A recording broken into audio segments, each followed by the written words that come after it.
We all need a good laugh from time to time, don't we? And this week, up until Sunday, the Newcastle Gateshead Comedy Festival is bringing a whole host of stand-up comedians to venues on either side of the Tyne. Last night, Jeff went to live theatre on Newcastle Quayside to see someone who's starting to make a name for himself in the comedy world with the sort of act you've probably never seen before. You wouldn't expect there to be too many laughs working as a website manager for Sunderland City Council, especially if your type of cerebral palsy had left you unable to speak. But 31-year-old Lee Ridley from Consett in County Durham hasn't let it get in the way of his ambition to be on the stage, cracking jokes with the aid of his voice box. After a few months on the circuit, they're all talking about Lost Voice Guy.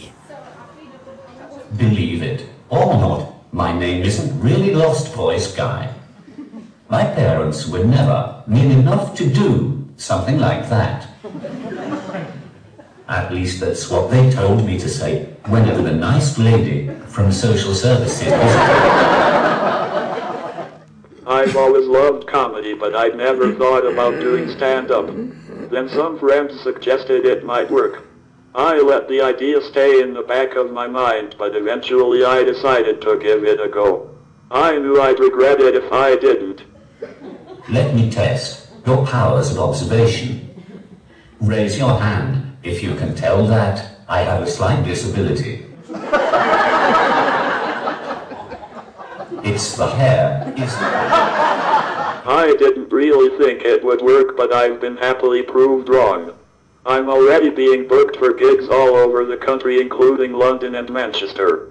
I'm doing shows at the Edinburgh Fringe Festival too.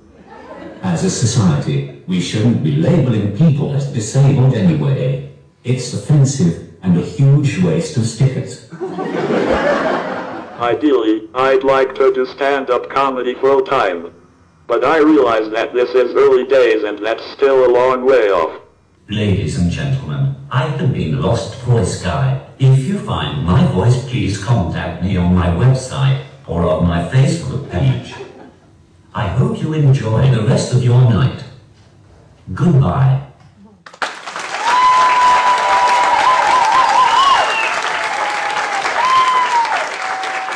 Wow, you really enjoyed it, didn't you? It was fantastic, I must say. I really didn't know what to expect, but he is generally a very funny guy. Really breaking boundaries, isn't he? Yeah. Yes, I'm sure we'll hear a lot more of him in the future. We may do. Now,